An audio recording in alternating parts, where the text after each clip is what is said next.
it almost sounded like you met your wife over there or somewhere. Where'd you meet your wife when you came home? Yeah, I was actually on leave from Afghanistan when I met her.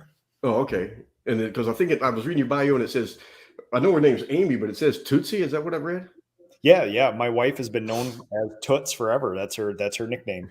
Because when I was looking at all your old pictures, strumming through there, I was like, "Hey man, who the hell's marrying Nick's wife? That ain't Nick," because you were clean shaven. I know, right? Yeah, I've gone through many iterations over the years. It's been beard and facial hair for a long time. So Because you just like when you said you were when you agreed to come on here, I said, "Ah, shit, let me not shave then. Let me but man, like I don't know, 2 or 3 weeks ago, maybe a month, but it was you had it down here pretty good, and then out of the blue just shaved it."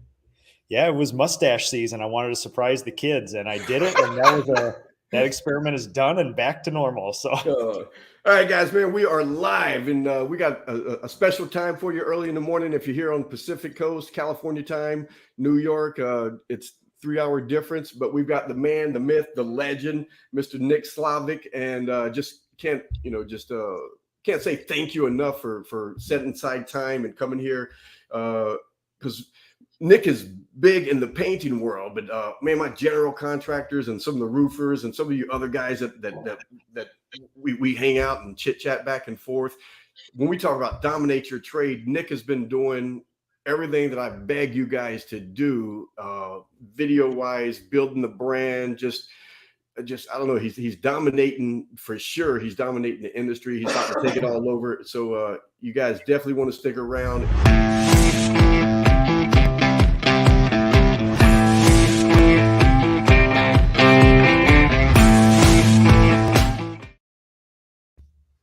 All right, Nick, let's get to it. So one, just tell them the name of your company, and I just want to kind of tease them with just tell them the name of your company, how many employees you guys have, how long you've been in business, and then we're going to back all the way up to Nick being born. yeah, you got it. So I'm the proprietor of the Nick Slavik Painting and Restoration Company. It's based in New Prague, Minnesota. We're about 45-minute drive from the city center of Minneapolis, St. Paul in Minnesota. And we have about 40 employees, give or take, a combination of subs and W-2s. And is that where Prince was from? That's where Prince is from. And actually, one of my favorite painters, arguably the coolest painter in the entire United States, is a guy named Jason the Painter. And he used to be a sound engineer for Prince and then got out of that for a better life in the painting world. And he's a guilty pleasure follow for me. Man, Jason the Painter, it left the Prince. So you just didn't wake up one day and end up with 40 employees, because trust me, at our biggest, we had like 22 right before I sold my company. And I don't know, because like we're huge on systems. And if you get all the systems, it almost kind of runs itself as a smooth oiled machine, but it takes a lot to get there. But I don't know. What made you want to become a painter? I mean, how'd you grow up? Did you grow up in Minnesota? Yeah, so born and raised, I'm still in my hometown, and we were talking before this. I only left for a few years. We traveled quite a bit, but I did 4 years of Army out of high school, where I kind of traveled the world in the U.S. But otherwise, we are born and raised right here, and it feels like there's only two origin stories of painting contractors. Either my dad was a painter and he made me be a painter, or I did it in college and my dad was a painter. So yeah. My dad was an English major and a journalist, and he did not want to pursue that at some point in his life. And he had painted in college. So we have the two origin stories there. And then he started a family painting business. And mom did a whole bunch of painting and wallpapering. Dad was a painter, did the estimates. My brother was an interior designer. And then I followed the footsteps at a young age. Man, that's good, man. So are they still painting and you just went off to do your own thing, or? Yeah, boy, this is a 2-hour conversation normally had over beers, but Yeah. this is an interesting thing. So yes, I did from 10 to 18. I worked for my father. They kept a ledger of all my money. It was supposed to be used for college. When I graduated high school, there was no money there. They basically kept it on paper and it didn't show up. And I said, well, that's fine, I guess. I joined the Army probably as rebellion. So I did 4 years in the Army, active duty. I came back. I had the GI Bill. So I went and got a bachelor's degree in business and a double minor in 2 forms of accounting. I tailored my entire college education on entrepreneurial small trades-based businesses. And then when I got my college degree, I went back to my father and said, let's do this. Let's reform this family business. And he said, there is no place for you here. And I left. And it's Wow. been almost 15 years of doing this on my own now. Wow. So I grew up in North Carolina, and my cousins, like half of my aunts and uncles, they lived in Virginia, a couple of them in Mm. Richmond, but most of them in like the Williamsburg, Jamestown area. And as a kid, we used to drive up, we take the ferry across this Pinocchio River, whatever, but and into Williamsburg.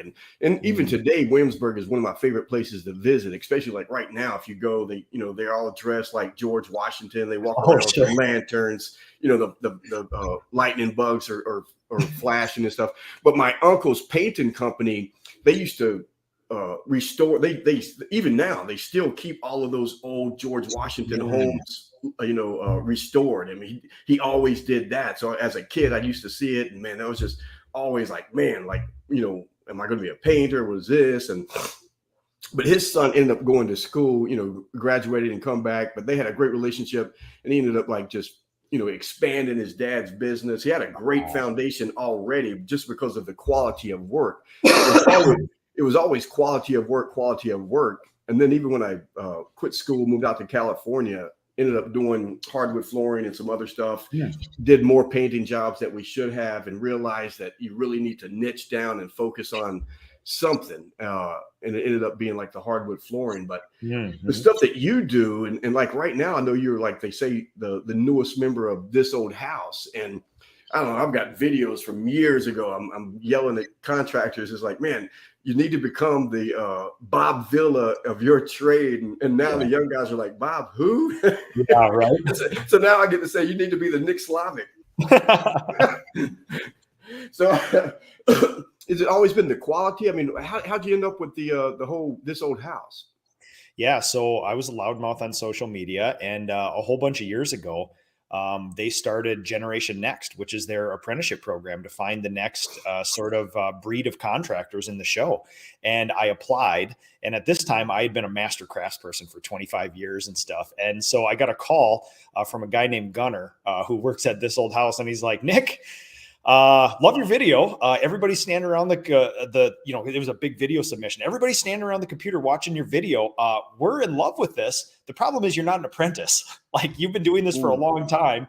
And I'm like, yeah, I agree. And they said, listen, we can't use you for the Generation Next, but we can definitely give you a portion of the website. Let's work together on content. And that's what we've been doing. Yeah, that's great. So, I mean, but you're not like who's it? Hoagie Bear. You're not the average bear, because you went into school knowing entrepreneurship and learning business management, and even like I think double minor in tax accounting. All, like you said, all the stuff that you need to run a successful business. And the whole theory, everything I've been doing these last years is trying to help educate contractors. Is there's such a difference between a business and the trade, and to merge the two is the best. But you got to know just as much about business as you do your trade. And it seems like you knew that going in, and that's why you took the classes at college. Is that true? Or I mean, explain some of that, because I want contractors to get this. Yeah, I wish there was a more like linear path from like, okay, if I want to have a successful business, I'm going to need to learn these things, and I'll get these at this college doing this.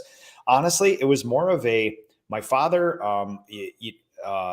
he ran a version of a trades business that, my father's generation did, which was nothing's written down, and he's a lot of screaming at young people and things like that. And there's a lot of bad things about that form of contracting. And arguably it's hurt our industry for a lot of years, but also he instilled a couple good things, which was an insane work ethic in me, a ownership, which is basically no excuses. And he also drilled it into me at a young age. You got to go to college. Like, it doesn't Yeah. matter what you do, go to college. And it may not just be for the degree. It may be for the people you meet, the experiences you have, and things like that. So I am very grateful for that. And that's why I'm kind of like one of those weird hybridy guys where, people see me, my uniform is work clothes. I wear this Yeah. every day for 30 years. And people see me and they're like, yeah, tell those kids college is BS. Send them to the trades. And I'm like, oh, not so fast.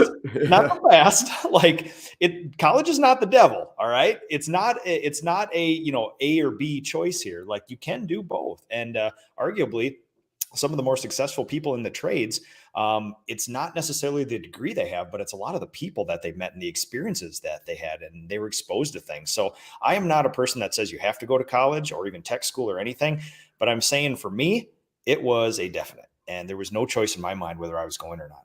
Yeah. And it's funny that you say like the work clothes. I was telling you, my uncle that did all the painting in Williamsburg is like, I mean, the only thing he wore was his painter whites, unless it was Sunday when we went to church. It didn't matter. I mean, if we were fishing, it didn't hunting, like he always had those on. And I don't know. It's like I almost wish you had the overalls on right now. I mean, it's just. Oh, It's just, Brian, literally, I am about 2 years away from only living in overalls in both my civilian and professional life. Like I'm setting my life up for a life of overall wearing very soon. It's a great look, man. It is. So, but so you come out of college. I mean, because you started your business in 2007. So that's. Yes. I mean, you made a run at it. How did you know video was the way? Ha! Again, this is one of those unintentional things. I just did stuff. And, I've been posting for 10 or 12 years on social media. And, just like everybody else, my wife had a Facebook page, and this is before Instagram, certainly before TikTok and all this other stuff, even YouTube.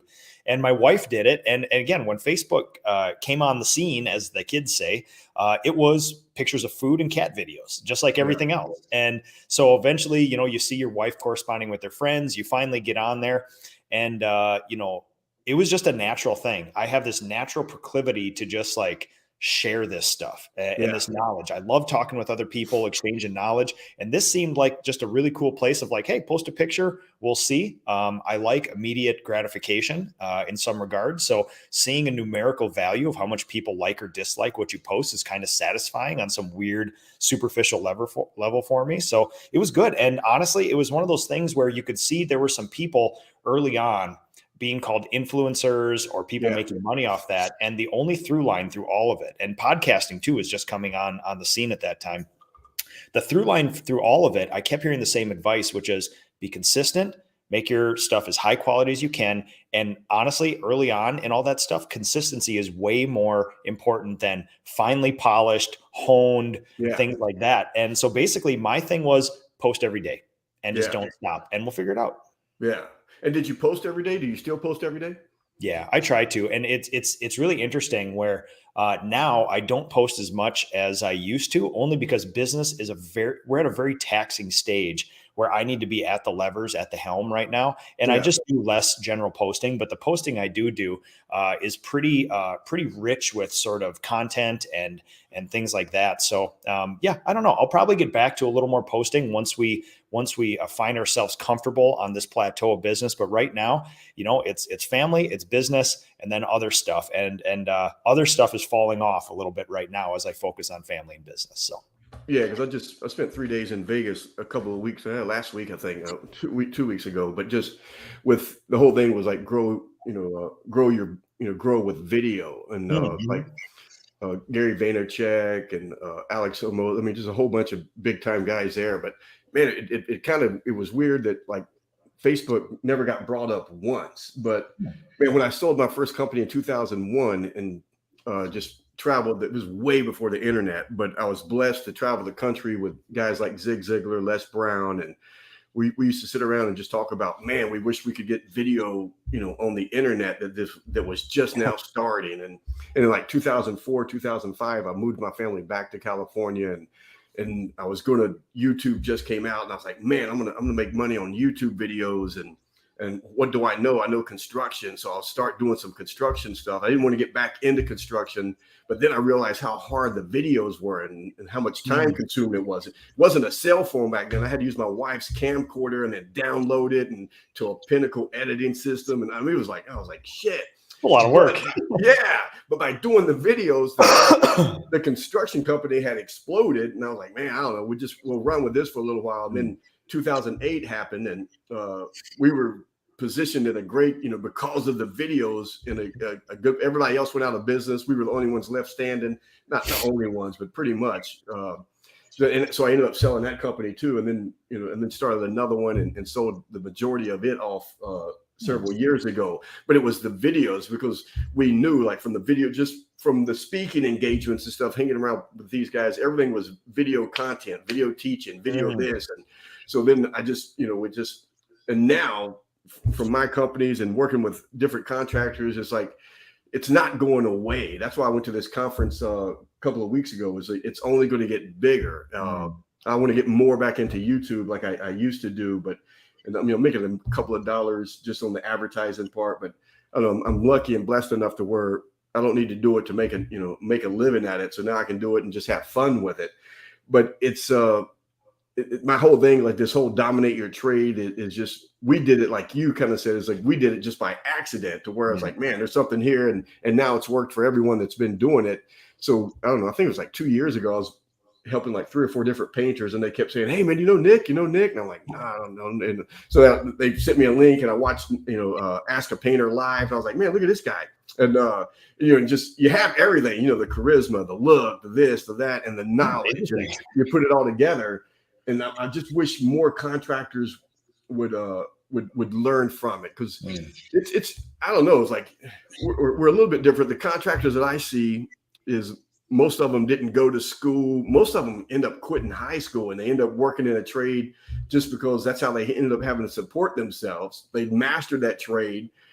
They start their own business because they want more freedom, more time, more money. And that's what they end up with, the less of everything. They end up with less time, less money. Yeah. And I tell them, it's like, man, if you're not going to run a business correctly, just go get a job. I know that sounds bad, but at the end of the day, you'll be happier. You get to clock out. You don't have to, because if you own a business, you never clock out. It's 24 hours a day. And for me, the first thing you should do is learn how to replace yourself so that someone else does what you're doing right now, and you can move on to better things. But if a guy is in painting, man, I got like general contractors, flooring guys, plumbers, but and they all do, they're masters of their trade, but they can't just stop and go back to college. What do you suggest? Because they got to know the business part. Wouldn't you agree? Yeah. So lest you think that I had any leg up, the business degree that I got prepared me for a life of mid-level managery at Best Buy. It did not teach me about job costing. It did not teach me about building. It taught me to be a good person in a crappy button-up shirt in a cubicle somewhere doing some task that I couldn't connect to a larger mission. Yeah. And that's fine. I learned quite a bit about the stuff I needed to, but it taught me nothing about creating a business from scratch and growing that. So literally, over the 15 years of this business, for the first 10 years, I was just out there doing stuff, brute force, grit strength, grit in my teeth, working more hours, 100 hours a week, doing things like my father did. And only about 5 or 6 years ago, we reset the entire business, started from scratch, and then grew to what we did now. And it's basically, I had to teach myself over the last 5 or 6 years how to reform myself personally, how to be a leader, how to be a manager, and then actually how business works. And yeah, I was only introduced to job costing 5 or 6 years ago. And I spent almost 30 years in the trade. So the college was great for me. It gave me a lot of things that you can't get out here, but it also gave me nothing of the things that really would have helped me. Yeah, no. And that's like, I don't know, I got several videos, and guys hate hearing it, but I tell them, it's like, man, as soon as you tell anyone that you're going into business for yourself, or anytime you say, now I'm self-employed, or it's like, at that moment, you're your first employee, and you've got to set the example from day one. But more than that is, every penny that comes into the company belongs to the company, and the company pays you. And I didn't get that for a long time, because I grew up poor. So man, every time money came in, it went out just as fast as it came in. It was like, and you just, I don't know. It's like, if you don't get a handle on it, you'll never be able to grow a company to where, with any amount of, 5 employees, 6 employees, doesn't matter. You have to know the numbers. And I think I've heard you say, because like, was it the PCA? Yep. Painters Contractor Association. I think you said those guys really gave you a big leg up, or really started making things different. Is that true? Yeah. So at the same time, a lot of great stars aligned at the same time in my life about 5 or 6 years ago. I had 3 employees that all quit on a Friday night. Whoa. I met some other painters. I also got introduced to the PCA, the Painting Contractors Association. And all at once, I was introduced to people who ran real professional businesses and didn't have this whole like head trash about like, Well, what happens when you have a problem client? How do you schedule? What do you charge for X? It's like, no, these are infinitely solvable problems. And I thought I was the only one ever experiencing these things, because I thought I was this little unicorn that was special in this industry. And I was absolutely not. And it was basically just somebody with the confidence to put their arm around me and just say, this is business. You just went into business on your own. Very few people do this. Even less people succeed. If it feels hard, it is. So congratulations. You're one of us now, you know? Yeah. Yeah. And it's supposed to be hard. If it was easy, everybody would be doing it. That's it. That's it. And I mean,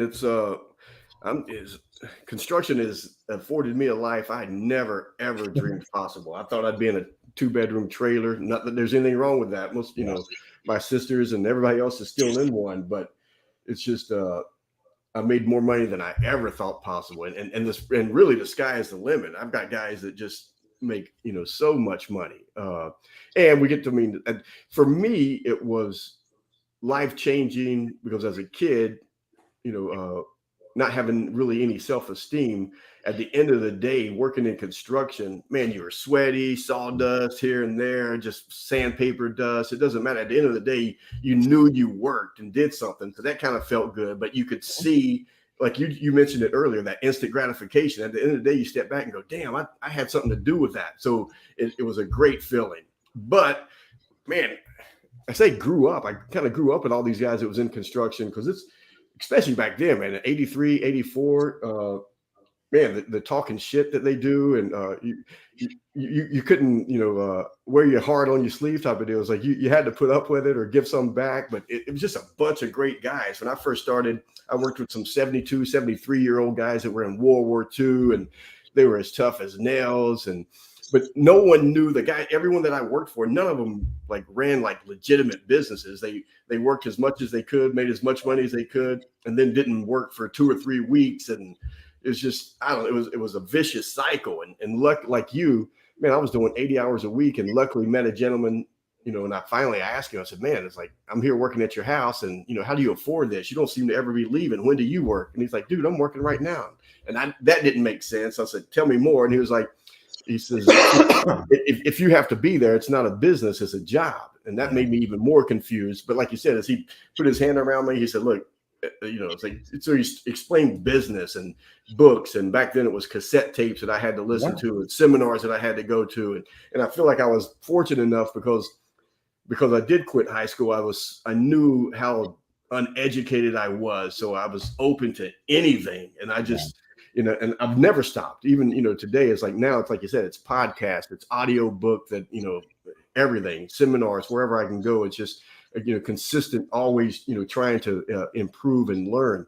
But you're doing something that I've got a couple of other contractors doing, and they've paired up different trades in different cities to where I've said, hey, let's bring back, the trade school. They're out of high school, it's not wood shop anymore. I said, but man, let's open it up. You've got your showroom. You can come in. You can teach kids how to weld for plumbing. You can show them how the table saw is. And it doesn't have to just be kids. I mean, it can be 16 years and up, but it could be 18-year-old, 20-year-olds. But you've got the facility. Make it as a community, service, and bring people in and see if they're even interested in the trades. And that's what I've loved. What you're doing is, you're just actually and I like what you said in one of your videos is. You look for happy people that want to learn, and then you start teaching them. Explain some of that. Yeah. So I've made a fairly spicy argument to the trades that, people always complain about there's no good people out there. Yeah. And I like to call everybody's bluff. Like, what would happen if I just dropped off 10 awesome people who are fully well trained in your business right now? It's likely your business would implode because you have not set up a business for that. So part of it is recruiting decent human beings, the happy people, onboarding them and training them. But if that's it, if there's a cliff after that and there's not a professionalized business there to support them in the future, you can give them the most world-class training ever, and they will immediately leave if they're unsupported and there's no development after that. So really, people are taking a way too myopic look at this sort of thing. They think all their problems are going to be solved if they could just find a good person. And I would argue that if you don't have an employee handbook, if you've never job costed, if you don't have a pay scale, if you don't have a review process, if you don't have any of the things that makes a standard operating procedure, a professionalized business, that is going to implode, and you're going to scare away these people. And it's no wonder that for the last 20 or 30 years, there's only 5%, give or take, of contracting companies that are even professionalized. And no wonder these young people come to the trades. They find just ragtag feral cat businesses, and that's fine. But preach it, brother, preach it. Away. And people think that nobody considers the trades. And I see lots of young people considering. They take a look, and then they're like, nope, ain't doing that. That doesn't feel good to me at all. So no, and man, it's like we could spend a couple of days just on this, because that's my whole thing. Is every time I see someone posting they can't find good help, I'm like, you can't find good help because you're not a good company to work for. It's like you're always hiring, but you're always looking for that personality. I never support, like, it's like, don't hire the tradesman, hire the attitude. You got to be able to teach them, but you got to have a company that's worth working for. Where, I don't know, and I just did it because I wanted, like, man, I'm telling you, I'm this poor little stupid white trash kid, and now I've got 3 or 4 guys working for me, and I'm going to Disneyland with the family, and because I've got project managers that run everything, an office lady that answers the phone, and I'm thinking I made it, but not really. But at the same time, I used to tell guys, it's like, man, if you want your own business, let me help you. Let me do this. And so we kind of started that thing. It's like, but then, and people were like, oh man, are you crazy? You're just making more competition for yourself. And I'm like, no, I'm not. I said, one, I'm in freaking Los Angeles, California, Orange County, San Diego. I was like, there's more work than a million of us can freaking do. I just want it done right. Everybody's charging the right amount of money. I don't have to worry about that. But I just really wanted them to have more out of life. They could only make so much money working for me, which was still enough. But when they realize how much work it goes into running a business, they almost just want to be a better employee, which worked out for us. But like you said, man, you've got to have that owner's manual. You got to have the employee handbook. You've got to have, like, here, you're going to be here in 3 months. You'll be here in 6 months. You'll be here in years. Here's where you're going to, like, show them a future. And then we could give books and CDs and CDs. Remember those cassette tapes? It was like one of the first ones was like, The Richest Man in Babylon, because I needed that book. So every employee that was one of the first books they got with the employee handbook was How to Save Money. And then just like the trainings and stuff that you guys are doing was the personal development. And although we don't call it personal development because no one wants to think they need personal development, but it was just, how to save money, how to have better relationships with your kids and your wife, and better employees and stuff. But man, you've got to have an environment where people want to come to work for. And then you got to be able to pay them.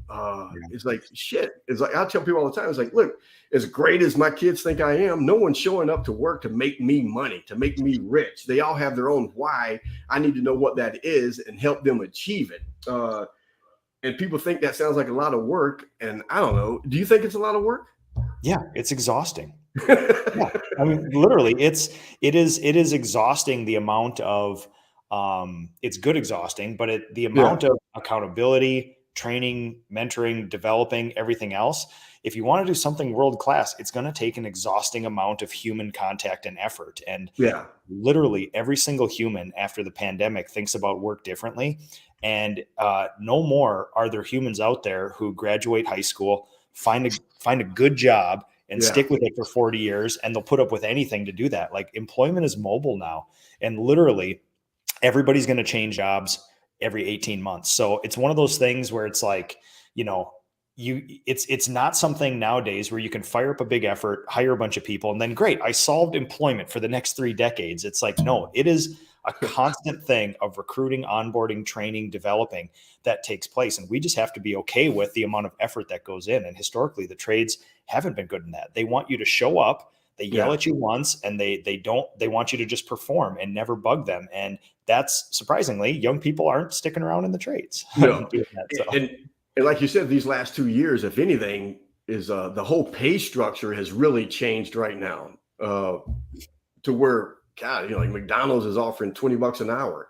Yeah. So it's like, how are you going to try to pay some guy $12 an hour to come and physically work when he's thinking he can just stand there and push some buttons on a screen and order up a cheeseburger and make some money? But But to be able to pay guys, you got to be able to charge what we're worth. And a lot of guys undercut themselves. And I don't know if that's the self-esteem or they're afraid they're going to lose the job to someone else. And I see other contractors, even on Facebook, even admitting in videos that like, yeah, well, we're just, we charge 15% less than anyone else in the neighborhood. And that's how we stay busy. And I'm like, dude, you should be charging 20% more than your competition if you're doing everything correctly. I mean, you don't look like the cheapest guy in Minnesota.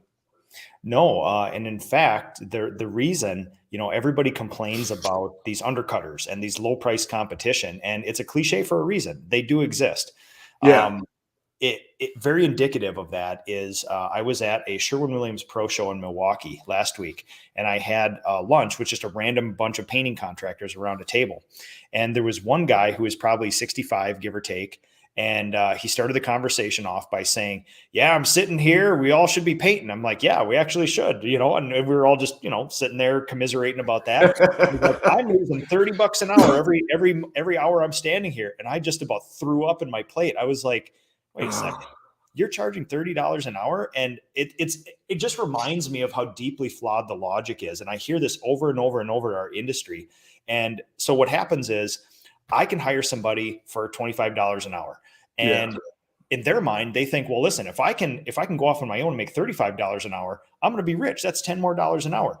They don't understand that it takes $55, $65, $75, $85 of production every hour to afford, insurance, all the basic overhead of a business, things like that. So it's no reason that this deeply flawed logic creates an industry where the statistics are kind of as follows, which is 99% of all painting businesses are 1 or 1.5 person businesses in the entire United States. The average paint business owner takes home $43,000 a year. That's $21.50 an hour if you only work a 40-hour work week, which many people don't. Yeah. And then the average painting business is only around for 1 to 3 years. So people are going out there and they're pricing themselves out of business every 1 to 3 years. So when you go out on estimates, fellow painting contractors, and you get 2 people who are less than you, yeah, congratulations. They're going to be gone in 1 to 3 years. And that is what it is. And there's this revolving door because of the low barrier to entry of that. And until we professionalize the trade and all trades, and so that clients know that they can get a professional result, they're always going to roll the dice on those low price people. Like I had one person who asked for an estimate on a Victorian mansion restoration in St. Paul.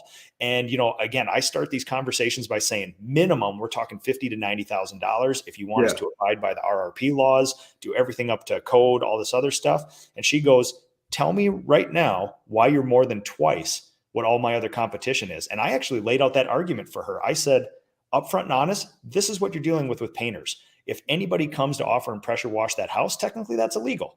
And we can't do that. And we start the conversation there. And I tell her about, we offer health insurance, paid time off, retirement. We pay a high wage for all of our people. And honestly, you're going to find people less than us, but good luck. And you can roll the dice on it, but we're not overpriced. Everybody else is underpriced. We priced ourselves arguably kind of low to run a professional business. And that's fine. I'm not going to take it personally if you pick somebody else, but I'm just being honest with you. That's what it is. Yeah. Yeah. And they pay.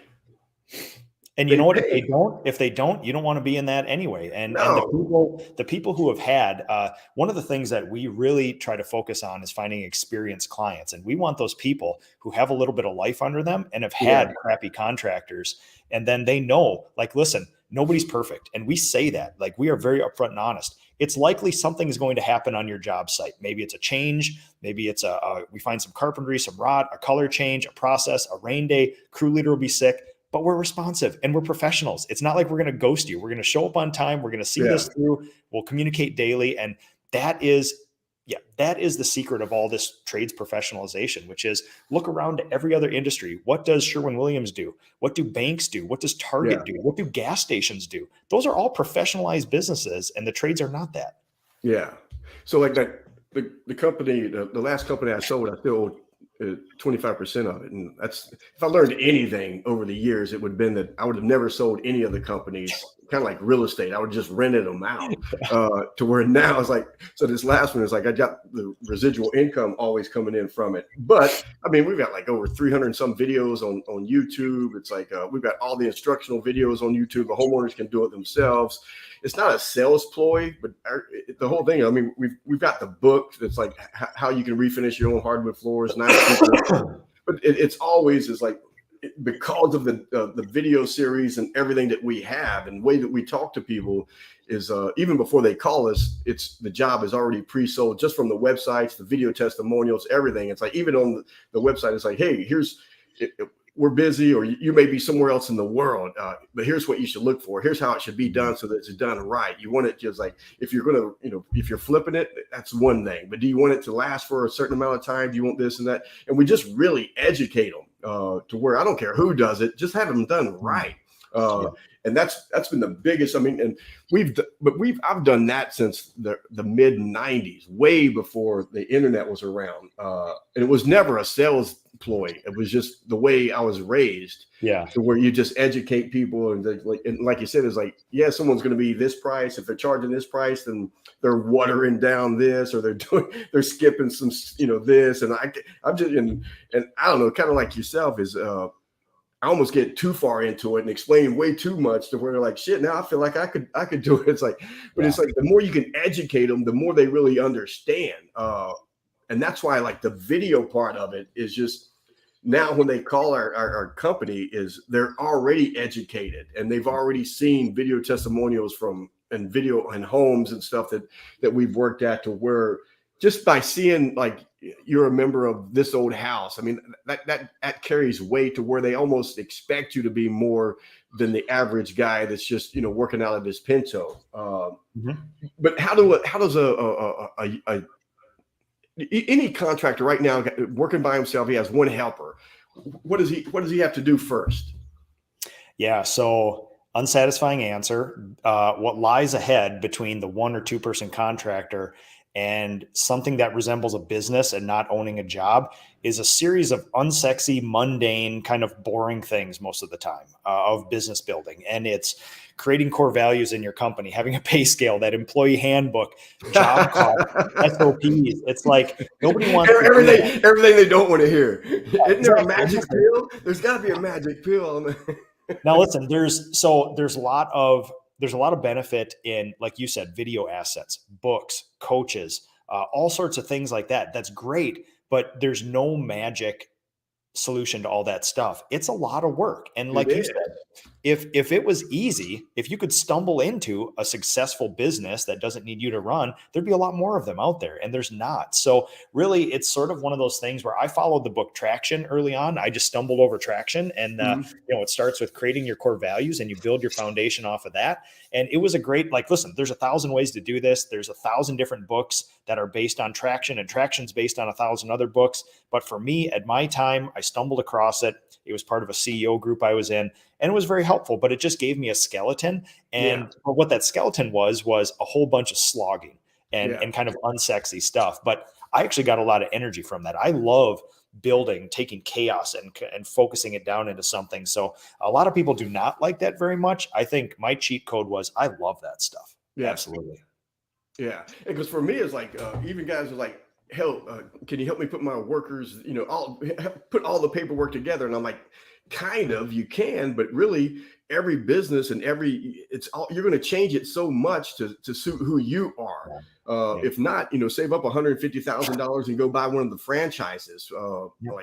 And they're everywhere. I mean, God, when you start looking at how many construction franchises there are, it's mind-boggling. But that's what you're paying for, is their system. And then you get in there and you start trying to change stuff and then wonder why it doesn't work. You spend all this money, even like Subway, as long as you follow the rules. But even Subway, when you spend $150,000 buy a Subway franchise, they want you to work 60-hour weeks. At the end of the year, you're lucky if you profit $32,000 after all of that. I mean, but the goal is for you to own 3 to 5 different, Subways, and then each one of them is profiting $30,000. So you end up with a little bit of money, but everything is hard work. I mean, there's no easy freaking way to do it. I tell guys, is like, one, just start with your own everything that you're doing, man. If you don't do anything else except for the next 3 months, write down in your journal daily every activity you're doing hour by hour. Find out where your time is being spent. What is your, like you said, what is your operating procedure for you? How do you do it? What is like, and it's like, I tell guys all the time, it's like the best life insurance policy is not a $2 million check that your wife gets if you die. It's an operating manual for your business that she can pick up and flip through, and nothing changes financially in their life for the rest of her life and their kids' life. And if you don't have that operating manual, it's like, all right, here's step one. Here's how we hire. Here's what we do. Here's what we offer. It's like all of it, from the way you get the phone to ring, how you answer the phone, all of that stuff. Just write it all down, what you're doing right now, and then just start tweaking it from there. But the employee part starts with you. You are your first employee. You got to hold yourself to a higher standard. Pay yourself less than what you think you're worth. It's not all the money should go into the company to build the company. It's like so many guys think that they can start, on a shoestring budget, and you can, but you got to learn to like live on a shoestring budget. And they're trying to run a business on a shoestring budget and spend all the freaking money because they want a new jet ski. And I'm that guy. So I'm speaking from experience. I'm telling you, it's like, man, please learn from my mistakes. It'll save you. But most guys, you ask them and have a conversation with them, you sit down and have a beer, it's like they won't be able to tell you what they did last week, number wise, or how they answer the phone, or what do you offer a guy when they, anything. You see a guy somewhere out working, he's got a great personality, she's got a great personality. It's like, man, our company is growing. We would love to have someone like you. Here's what we offer. What do you tell them? Go. They're like deer in the headlights. It's tough. How do you guys right now? I don't know. How do home, like the Victorian place that you talked about? How did those people find you? Was it because of your Facebook videos? Is it because of that great website you guys got, or is it because of word of mouth? Yeah. So very unsatisfying answer. People think that because I'm the Ask a Painter guy, that I can find as many employees as I want, and that all the clients just beg me to paint their houses. I am very sad to report that none of my employees know that I'm on social media. They do after they get hired here, but nobody flocks to this, minus maybe one or two. And none of my clients have ever heard of me, Ask a Painter, or any of that stuff. And most of the people don't even know what this old house is. So that's not anymore. Crazy advantage. I'm out there slogging it away, bread and butter, marketing, estimating, sales with everybody else. And that lead actually came from, I heard, you were talking to a female general contractor, and you talked about relationship building, and in the commercial world, that's very important. And this was because I have reached out and I collaborate with other painters in my area. Another local painter, which I know and love, I'm a huge fan of, referred this house to me because it's too big for their company. And that's how it works. I refer work to them, they refer work to me, and gone is this old mentality of every other painter is the enemy. I'll put a screwdriver in his tire at the Sherwin-Williams parking lot. And it's a new breed of contracting. And, that's the collaboration that takes place. So that one actually came through word of mouth from another painter. Yeah. And where did most of it come from? Yeah. So 55% comes from word of mouth, past clients, and repeat, which I'm very fortunate to have, because we'll probably do just over 3 million this year. So 1.5 million of that will be organic and unpaid for, which is the most beautiful type of lead. And the rest of it, we'll do, our regular marketing mix, but it's skewed heavily towards direct mail and flyers after that. Is it cool? And then referrals, because man, I tell guys too, if you plan on being in business for the next 5 years, 10 years, 20 years, you need to start a database. I'm still huge on freaking mailed out newsletters. People are like, my God, you are as old as you say. I'm like, dude, it's like if someone gets something in the mail that's fun to read, where it's you're finding the words, you're doing the crosswords, you're doing the joke of the day, something that's fun, and here's one paragraph about painting or something new that's happening, and just to stay in front of them once every 3 months, even once every maybe twice a year. But you got to have that whole database and keep it forever, and just build the relationships. And my first book way back when, probably 98, was called Customer or Client: How Did You Treat Your Last Sale? Learn to turn your last client into your best salesperson for life. And it was like, I don't know, and again, it was just being who I am. I just love people. So at the end of the job, man, we're sitting around having beers and talking about, hey, you throwing a party this 4th of July. It's like almost every house. I mean, you can't do that, but we almost felt like at the end of the job, everyone was our friends and everybody was still wanting to tell us. I don't know. I got this thing over here. So, I mean, we used to send out before and after pictures after the job that they would put on their with the magnet on the refrigerator, and they keep that forever. Just a whole bunch of stuff, and then you just always staying in touch with them.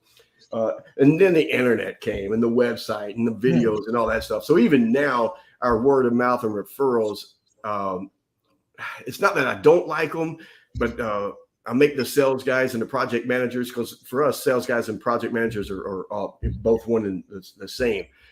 But we put a little bit more weight on them because I almost feel obligated. But I still like for them to, if they've never met us, we want them to go through the website. We want them to see all the video testimonials, the how-tos, all the work that we've done, so that they kind of get the big picture of, oh shit, these guys ain't going to be cheap. But they kind of already know that. For us, it was like, 2004, 2005, when I was introduced to Google. Everyone in my family has Apple products but me. Everything I have, I owe to Google. It's been everything, and it hasn't changed. But they run through that system first, so that when, and then someone gets on the phone with them, ask all the certain questions to this, to that, and greases the wheels and makes them send some pictures. And we've already immediately, the money has been talked about within the first 5 minutes. It's like the two biggest questions, three really, is like, where are you located? Do we work that area? When do you need it done? We may be booked, but we can find someone to help you that we really trust. Oh, and they're like, no, we'll wait. What do you mean? I don't need you to refer someone. And then the third is the price. Here's probably what it's going to cost. And it's a big number that's going to scare them. So if that doesn't scare them away, then, most of the time it's like we charge a consultation fee if we need to go out, or we'll waive it if we're in that area, especially if it's a referral. If it's not a referral, it doesn't get waived. But we've tried to position ourselves to where they know when they call, we're going to be expensive. We try to, like I said, it's like, man, if we're not doing it, I'll still through email, I'll consult with you if someone else is doing it.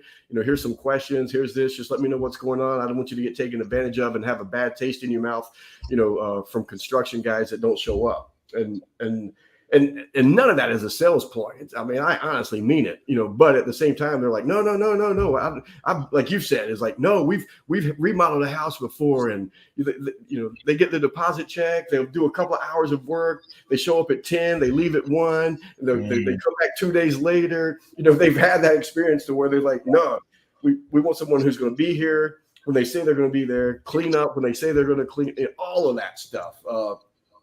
But how do you keep the referral base? Do you do anything special, or it's by accident?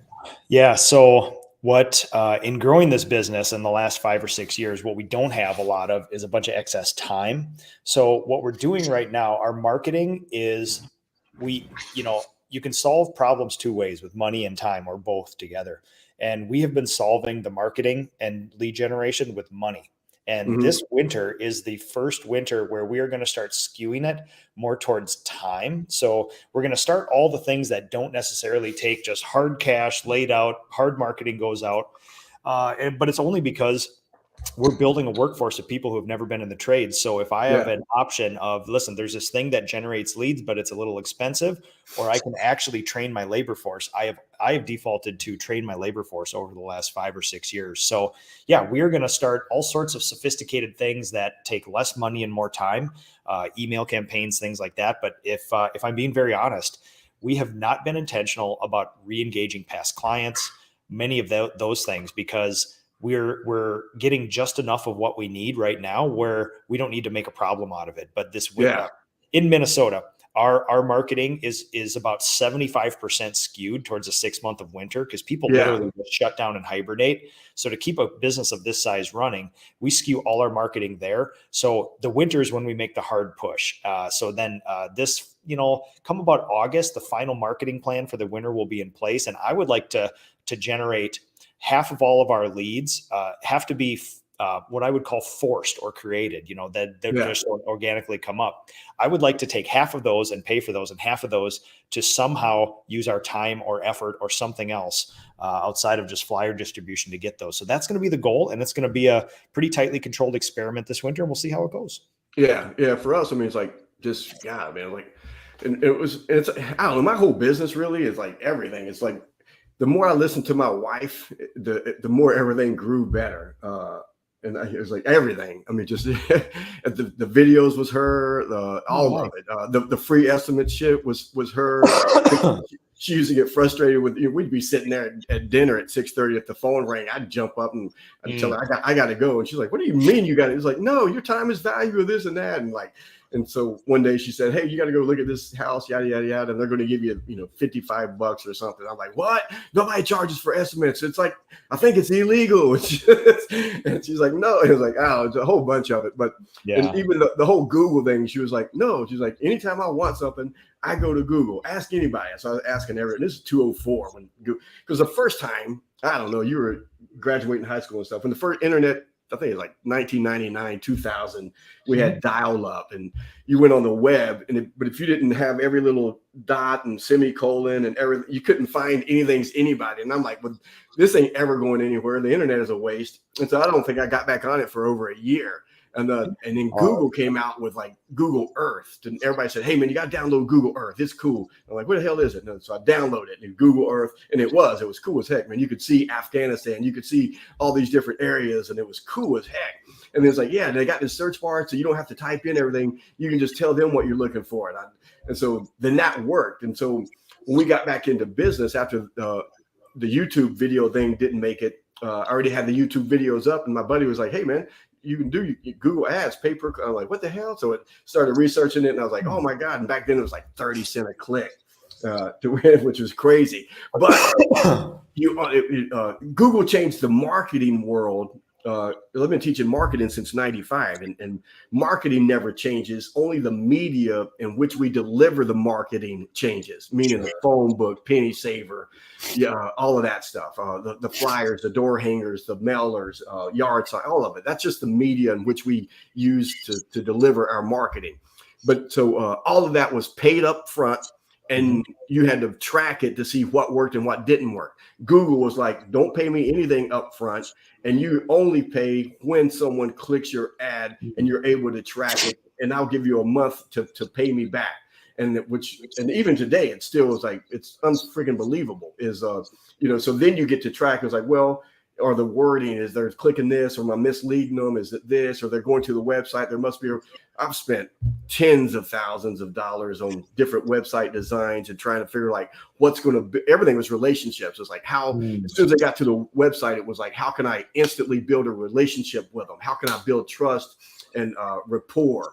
And it was the welcome video that my wife did, and it's still on the website. Like she held him. You hear her laughing in the background because I'm messing up, and I'm like, "Shit, we'll edit that," and we didn't. But so it's I don't know, everybody laughs about it, but it's like I got one contractor that it's him and his 2 dogs, and I used to say put your kids in the video, but now I think they care more about dogs than they do kids.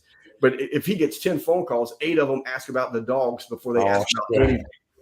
But then it's like the video testimonials from like real people, and I just took a screenshot yesterday of an ad. I don't even think it was an ad. Someone because I'm big on Google My Business. That's the first, because it's free. I tell contractors, all of them, start with all the free stuff and use the heck out of it, but use it wisely. But the whole get the Google reviews is Amazon figured out, I don't know, maybe a year or 2 years ago, that the reviews were stagnant on why people purchase. Because now the clients, the homeowners, aren't starting to really believe all the reviews because they know that they can be bought and paid for. And that's what this whole thing is it says, Google My Business 5-star reviews available for Australia, USA, Canada, UK. We can spread them around, 30 reviews for $80.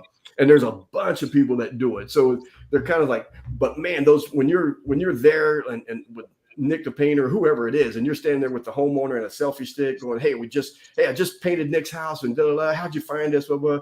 Man, those reviews and the homeowners, I don't know, it worked. And then you give them something like, here's some questions to ask contractors if we're not the ones doing it. Here's some of the best paint from Sherwin-Williams. If you can get this, here's what you want. It's all right there on the website before they call you. So you've already built all of that rapport and relationship with them. It just worked. So like you said, so you're not, you get to track your money, but the whole, like you said, is like keeping in touch with your past clients is people referring and in the neighborhood. And that's for us, like the door hangers always worked best when we were in that neighborhood working right then. I'll say, hey, let's get it right now. We're in the neighborhood. We're still here. Hey, we're going to be here for the next 3 days, 2 weeks.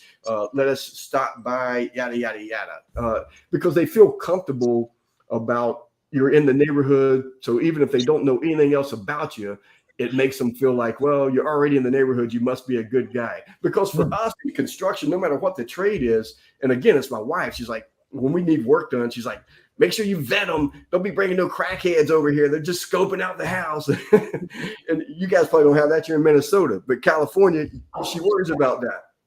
But for someone to invite us into their house, man, that's real personal. So keeping in truck with them, it is. So how do you stay busy during the winter? Because you guys get you get real winter. Yeah, we get the realest of the real winter, the kind that kills you. So yeah, we're just very intentional about knowing that and not being angry at it. And like I said, we skew all our marketing heavily over the 6 months of winter. We build it up initially, and we know that there's periods. We have such a deep database of every lead that comes in gets aggregated on a spreadsheet, and you can graph those over time. So you can see the 2 or 3 times a year where it spikes. It's May, it's September, obviously, things like that. But you can also see where they dive. And it's obviously there's that Bermuda Triangle for tradespeople of, Thanksgiving to Christmas, where you have to shake every dang tree in order to get leads. So really, we've learned that front loading a lot of your marketing, estimating, and sales August, September, October before people shut down. We've already have those things in the pipeline ready to go. We're not scrambling in December. We've also learned that setting up your January in November or early December is always good, because people literally, they've gone to all the parties, they've spent all their money, they're ready for a New Year's resolution, and they kind of stop answering their phone in December. So if you're calling people the last week in December to schedule for the 1st of January, you're going to get crickets. So there's lots of like, again, kind of unsatisfying intentional things that we do where yes, it's hard work, and we have to know what we're doing, and we have to put a little more effort towards it. It's not a secret app or a special kind of marketing. It's like mastering those basic things at very specific times will drive a better result than some magic wand wave, to cure it. And that's I don't know, like that's probably the saddest part of the internet for me is so many young guys or so many people are on the internet looking for the easy answer and magic pill, and there isn't one. I mean, I tell guys all the time, I was like, dude, it's just hard freaking work every day. Brian, it's easy for guys like us to say that because we've been through it. We've tried all the low-hanging fruit, and on the other side of it, it's easy to say with that knowledge. But still, I think back to when I was young, I was like, absolutely, there's a secret. I just don't know about it. I gotta find it. It's that end of the rainbow. I'm going to find it any day now. So. Yeah, it's like I'm telling guys, it's like you don't want to hear it, but it's 6 steps forward, 4 steps back, 6 steps forward. And people are like, well, you're in Minnesota, so during the winter, you just do all the painting on the inside, Nick. And what you don't understand is like you said, that from Thanksgiving to New Year's is like people really don't want you in the house either. I mean, they got the Christmas tree up, the decorations are there, the stockings are hung, they're planning parties, and so it's like it's a tough time for construction all the way around. Yep, agreed. And you just if you know that, you can just put more effort towards it, and it's a solvable problem. Yeah, I've seen guys all the time going, man, I'm so busy right now, blah blah blah. And I'm like, I can cut back on the marketing. And I say, you can. I said, but what you should be doing is putting that money that should be allocated to marketing right now, it should be in its own account, because when it comes October, we're going to hit it. We're going to hit it hard in every area, all areas of marketing, everything. It's like, and you've got to learn to save money and know where your numbers are. And I don't know, it's like, I've been in this a while. It's like we've been so busy these last, I don't know, this last run. It kind of worries me. Any thoughts on that? And on things taking a turn or slowing down, or what do you think? I don't want to get political, but we'll Yeah. do another one when we get political. I'll talk about No.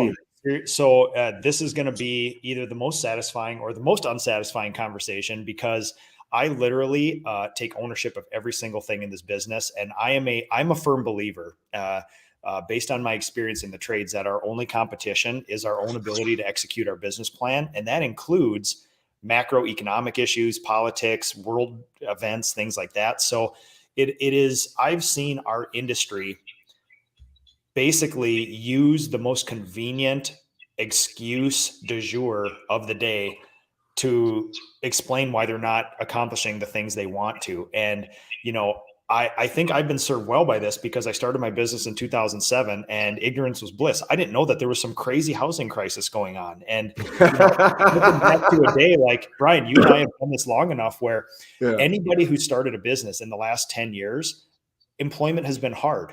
yeah, Harken back to 2008, 9, and 10, where people with master's degrees were begging us for work to feed their yep, families because there was no jobs out there. So it's all it is cyclical. I control the things I can control. Like, painters love to complain about gas prices and politics and inflation and all this. And it's like, great. If you want to devote your time to that, how are you going to change it? yeah. And if the answer is no, then job costing, marketing, training your people, developing your people, and showing true empathy as a leader in your business will drive a much bigger result than any macroeconomic issue. So all in all, I think that is me trying to, I'm not interested in any of politics, any of that other stuff. I'm interested in politics at a very local level. I'm involved with my local community, but anything past state doesn't really interest me, because it doesn't feel like you can change anything. So if I knew the answer to that question, and everybody else knew what inflation or politics or the economy was going to do, I would sell everything that I own and short the market, and I would become a very rich person. So anything beyond that, to me, Brian, honestly, is speculation. And I love having the thought experiment about what happens here and there. But honestly, it's one of those things where I'm not smart enough to even delve into that past surface level stuff. So No, it's like everything I invested in the last 3 weeks or the last 3 years, it seems like it went the other way. So I'm like, I mean, I just hold on to it forever. But yeah, it's funny what you said, like the local politics is my friend Les Brown. I don't know if you know him, but we were having dinner, I don't know, several years ago now, but he was like, man, everybody's worried about who's in the White House when they should be worried about who's in their house. Take care of your own home and your own business, because there's only so much you can do. There's only three things we have total control over, what we put in our body, what we do with our body, and the thoughts that we dwell on. And it starts there. When I sold my first company, I wrote some programs and books and did a lot of teaching corporations and stuff called mental martial arts. Defend yourself against your toughest opponent, you. But that was most of it is like taking personal responsibility. I don't know. I'm trying to save a lot of money because I've been there.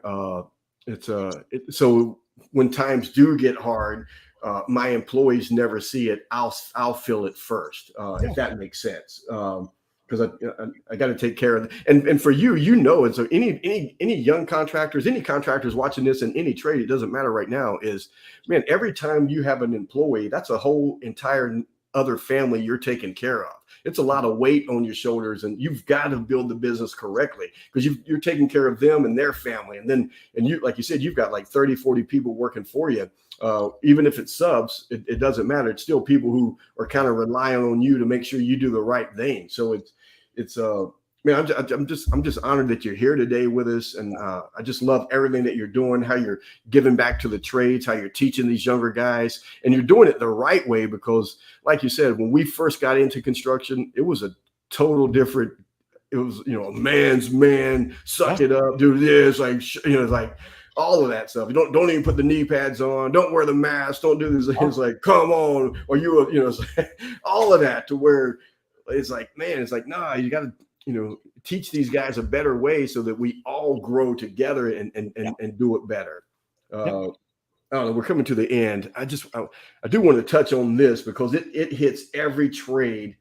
I hear every guy. It's almost another one of those, you can't find workers, but at the same time, when you talk to guys why they can't grow their business, it's because of the Brazilians and the Mexicans. and maybe the checks. I don't know. Which it's always something besides themselves. Do you have any run in with like, I don't, that kind of crap? You hear those stories? Yeah, I hear meaningless excuses every day why you're not accomplishing the things you want to, and you can break through that and call people's bluff really easily. And I don't like to push back. I always like to be an inclusive contractor and be inclusive in the way that others were inclusive. So not be standoffish, not push back. But at some point, when somebody says this is BS, these kids these days, stuff like that, I'll say, open up your Google Calendar right now and show me on there where you've devoted time to recruiting people for your business. Or even open up your checkbook and show me where you've devoted a war chest, some R&D budget, research and development for recruiting people. I can show you mine. I've computed how much time and how much money it takes to bring a person in and train them. It's $2,400 from the time I put an ad out. I devote 50 hours of recruiting time to get them into the company. And then it's 80 hours of training. At the end, that cost me about $2,400 a person. So in the end, in January, we hired and trained 12 people in a time where there's no good people. And the Great Resignation is taking place, which was 66% of the entire workforce was looking for another job. So at a time where contractors are saying there's no good people, I'm looking at the data, not just in painting, but otherwise. 66% of all humans in the workforce, there's 161 million people in the US workforce, 66% of them were looking for another job. I thought, this is a bonanza. This is the greatest time to hire ever. So when I just call people's bluff, it's like, if you have gone to Craigslist and you put up the same ad that my father did 40 years ago, must lift 50 pounds, must have a driver's license, pay based on experience, must have own tools, must not have fear of heights. If your ad is a series of crappy musts, you're doing things like we did 40 years ago, and surprise, surprise, there's no results. So try something different, be intentional, actually devote some time. Like Brian, you know this better than anybody else. Think of all the time we put into marketing and sales and estimating to get a client, but yet we're only willing to put a free Craigslist ad up for the most valuable resource asset in our company, people. And then we're just like, we're settling for, well, I guess it's like saying if somebody, well, listen, I printed out a flyer. I went down to the grocery store. I stuck it on the bulletin board there looking for work. And you know what? Nobody called. So I'm just going to call this business alive. You would never stop at that. You would always get out there and try some other marketing. But yet when it comes to recruiting our most valuable asset, people give up the second it's not free and easy. And I'm glad you said that, because I tell guys all the time is, if you've got to spend twice as much time and twice as much money trying to recruit good employees as you do good clients. Oh, at least. And they're like, what? They should want to work for me. And I'm like, okay. All right. I mean, how's that going for you? It's not great. Because they're like, nobody, the government's giving them all this free money not to go back to work. And I say, give them a better reason. It's like, it's like, people want to work. I mean, because the people who don't want to work, you don't want them. Those are not the ones you're looking for. You're looking for the ones who, like you said, they already have the attitude, and they feel good about it at the end of the day, man. And you're teaching them and showing them something. I'm telling you guys, is like, no matter who's watching this, man, you don't have to do what Nick is doing right now and have the whole indoor training, whatever, but get together with a couple of other contractors and once every 3 months, once a quarter, is like take turns at each other's shops and like bring in the community and say, hey, let's come learn a little bit about plumbing, come learn a little bit about roofing, come learn a little bit about HVAC, come learn a little bit about flooring, come learn about painting. See, it's like there's something out there, and then everyone kind of chips in. And but it's got to be that whole mentality is like it's a real career, it's a real job, it's something that they can really build a future for, and that's what that's not. We're not enough of us are not offering that, and so we're it's like people think it's a dying trade. Construction is not. I mean, we're going to always be around. The demand for it's not dying. No, sure. No, and like you said, and if the economy does take a turn, and it probably will, because I just bought a rental property, so it's I'll tell you everything. But it's 2007, 2008, 2009. All the homes that got foreclosed on, someone bought them. And then that someone, and most of them were investment companies, had to have them fixed up because the people that were leaving them were tearing them up before they left. Not all of them, but a lot of them. But still, the house is like everybody says, everybody's leaving California. And I'm like, I don't know. I wish, but they don't seem to be going anywhere. These houses go up for sale and they're sold within 3 weeks minimum, and 30 to 40, over what they're asking. It's like somebody's buying them. And every time they buy them, they're redoing them. They're refixing something. So the work is going to always be there. You just need to position yourself like you've done, Nick. I mean, it's just, I hope more guys reach out. I'm telling you, just because you're in the plumbing industry, HVAC, roofing, it doesn't matter. You watch Ask a Painter live. Everything that Nick is doing, you guys should be mimicking in your trade. And like you said, Nick's in this little, Minnesota area or whatever. So even if you're a painter right now and you're down in Tampa, Florida, wherever the heck, Orange County, California is for me, that whole thing is dominate your trade in your area.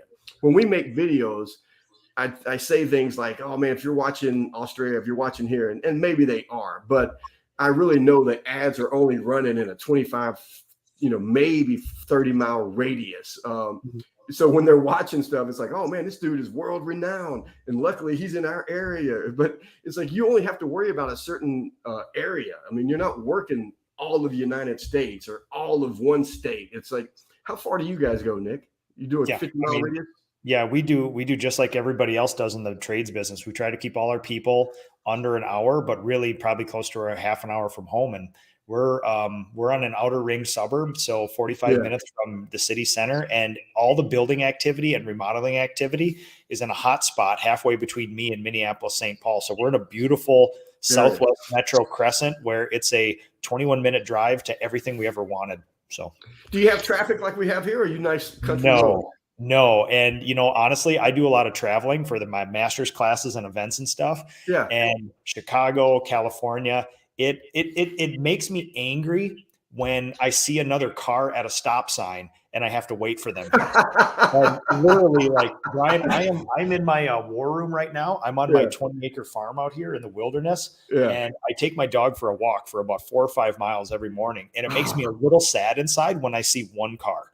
Man, I'm jealous as hell. I'm jealous. God. Yeah, I don't have the ocean, but we have next to free land and a lot of other really cool, like world-class schools. But it's a really unique place to be, and I can say that from traveling around quite a bit. This is a cool little promised land here. Yeah, my God. All right, so the last word, and you guys got a lot of, just a ton of value in this. Hit the subscribe button, ring the bell, so you get notified for all the new YouTube videos. But what's one last thing you'd like to share with any of the contractors? Parting thoughts, Nick.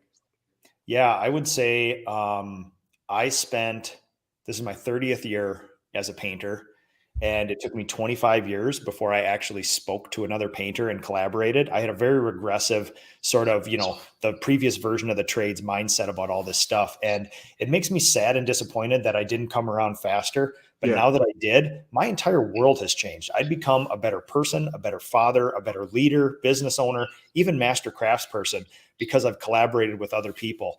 And my world has opened up after I did that. And I am so grateful for the aggressive, progressive, inclusive contractors out there who had no reason to put their arm around me and talk to me, but they did. And it's good leaders, like you mentioned earlier, have a purpose, and a purpose is serving something other than yourself. And the best ones do reach out, and they are loudmouths on social media, and they do talk to other contractors and stuff like that. So I would say, please, there are thousands of people in all the trades who are willing to put their arm around you. Start talking, and very quickly you'll find them. They will be looking for you after a while. Man, that's beautiful, beautiful. All right, guys, it's Brian Adams, the Contractor's Contractor. Another episode here of Dominate Your Trade, and no one is doing that better than Mr. Nick. Ask a Painter. Hey, Ask a Painter. Real quick, Ask a Painter Live is every Saturday or Sunday?